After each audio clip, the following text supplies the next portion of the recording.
पुराने चीन की एक घटना है, बहुत प्रसिद्ध है।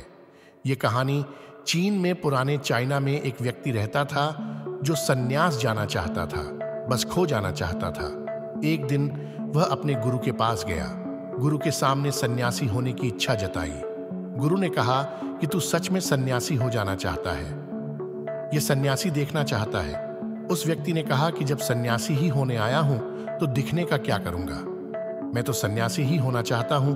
तो गुरु ने कहा ठीक है, यह अपनी आखिरी मुलाकात थी, अब तो दोबारा मेरे पास मत आना, जब जरूरत होगी तो मैं खुद तेरे पास आ जाऊंगा। इस आश्रम में 500 सन्यासी, उन 500 सन्यासियों के लिए तुझे चावल कूटने का काम करना है। ऐसा कहा जाता है कि वह सन्यासी अगले 12 वर्षों तक चौखट के पीछे एक हल्के अंधेरे से कमरे में बस चावल ही कूटता रहा। उस आश्रम में 500 सन्यासी थे। वह सबके लिए चावल कूटता, सुबह से उठता चावल कूटता रहता, रात थक जाता तो सो जाता। 12 वर्ष बीत गए, वह फिर कभी दोबारा गुरु के पास नहीं गया।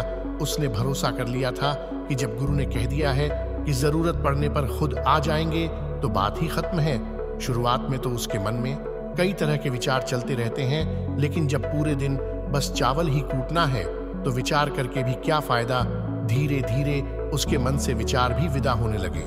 वह सुबह उठने से लेकर रात सोने तक चावल ही कूटता रहता। जब गुरु ने कह दिया था कि तुझे चावल ही कूटना है तो बस सारे प्रश्न ही खत्म। गुरु ने कहा है तो सही का होगा।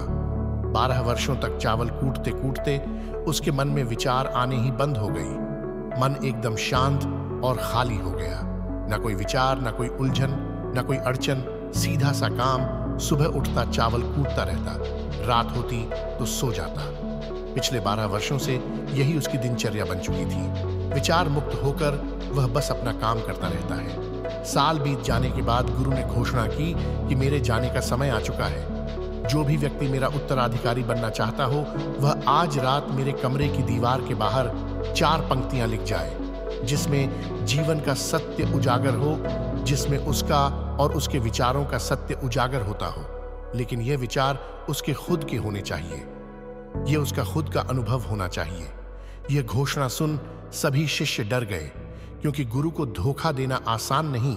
शास्त्र तो सभी शिष्यों ने पढ़ रखे थे, लेकिन सभी शिष्यों में से जो सबसे बड़ा विद्वान था, उसने साहस जुटाकर गुरु के कमरे की दीवार पर उस रात 4 पंक्तियां लिख दी। उसने लिखा कि मन एक दर्पण की तरह है जिस पर धूल जम जाती है।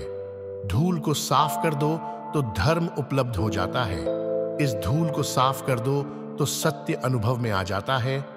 सुबह गुरु उठा, उसने देखा तो चिल्लाया, यह किस मूर्ख ने मेरे दीवार खराब कर दी, उसे पकड़कर मेरे पास लाओ।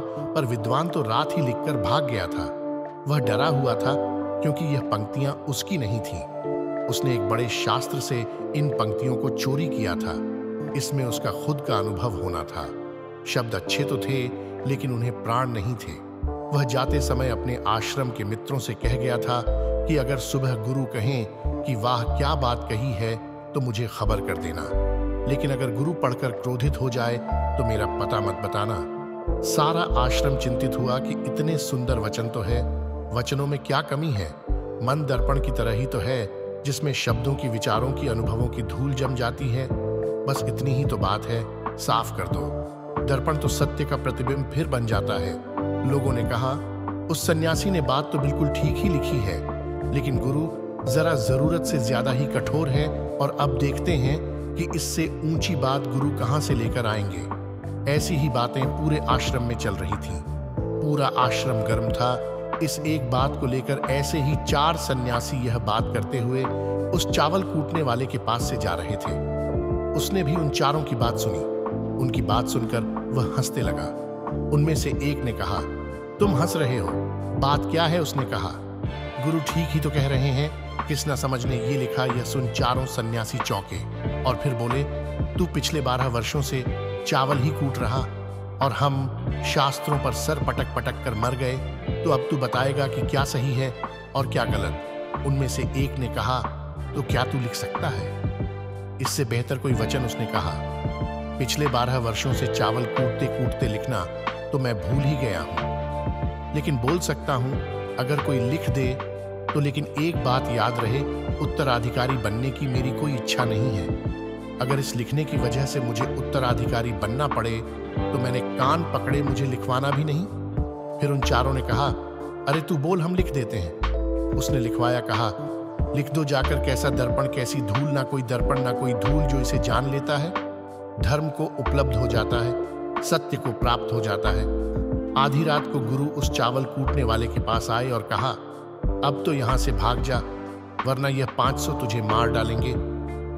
ये मेरा जोगा ले, तू मेरा उत्तराधिकारी बनना चाहे या ना बनना चाहे, इससे कोई फर्क नहीं पड़ता। तू मेरा उत्तराधिकारी है, मैंने तुझे ही अपना उत्तराधिकारी मान लिया। लेकिन अब तू इस आश्रम से भाग जा, क्योंकि यह तुझे जीने ना देंगे। यह सब बर्दाश्त नहीं कर पाएंगे कि चावल कूटने वाला सत्य को उपलब्ध हो गया, आत्मज्ञान को उपलब्ध हो गया और यह शास्त्रों पर सर पीटते रह गए। इसलिए तू यहां से चला जा। यह कहानी यहीं समाप्त होती है। विचार सुनीता के संदर्भ में एक बार गौतम बुद्ध ने भी अपने एक शिष्य मौलिक पुत्र से कहा था कि जिस दिन तुम्हारे दिमाग में विचार उठने बंद हो जाएंगे, उस दिन तुम सत्य का अनुभव करोगे। तुम खुद को, इस ब्रह्मांड को समझ पाओगे और यही बुद्धत्व प्राप्ति का पहला कदम है। दोस्तों, अगर आप भी अपने विचार और माइंड समझने की ओर पहला कदम उठाना चाहते हैं तो मैं आपको 3 बुक रिकमेंड करूंगा जिन्हें आपको जरूर पढ़ना चाहिए। जिसमें पहली बुक है बुद्धास ब्रेन, दूसरी बुक है the monk who sold his Ferrari और तीसरी बुक है ब्रेन रूल्स। आप इनको जरूर पढ़ना। मन के विचारों को शांत करने का एक तरीका जो बौद्ध ग्रंथों में बताया गया है वह है खुद के विचारों पर ध्यान देना। अंदर क्या चल रहा है, कैसे विचारों से उठ रहे हैं, इसका बड़ी सावधानी से निरीक्षण करते रहना। पर इसका मतलब यह नहीं है कि हम अपने विचारों को दबाना, उन्हें रोकना शुरू कर दें। अगर आप ऐसा करेंगे तो विचारों के फैलाव की तीव्रता और बढ़ जाएगी। आपको बस अपने मन को देखना है। मन भटकेगा, बार बार भटकेगा, लेकिन जैसे ही आपको फिर याद आए कि आप विचारों का निरीक्षण कर रहे थे, आप तुरंत फिर से विचारों पर ध्यान देना शुरू कर दो। शुरुआत में आपको काफी परेशानी आएगी और मन बार बार भटकेगा, लेकिन कुछ दिनों बाद आप देखेंगे कि अब आप काफी लंबे समय तक अपने विचारों को ऑब्जर्व कर पा रहे हैं। हर तरह के अच्छे बुरे विचार मन में आ रहे हैं, जा रहे हैं, लेकिन आप विचारों के साथ कोई छेड़खानी नहीं कर रहे हैं। धीरे धीरे आपके मन में विचारों के उठने की तीव्रता कम होती चली जाएगी और अगर आप इस प्रक्रिया में और गहरे होते चले जाते हैं तो आप पाएंगे कि आपके मन में विचार उठने ही बंद हो गई हैं। अब आप बीते हुए कल और आने वाले भविष्य की चिंता नहीं करते। अब आप वर्तमान में जीते हैं और जो भी आप इस समय आपके सामने है, आप केवल उसी पर ही अपना ध्यान केंद्रित करते हैं।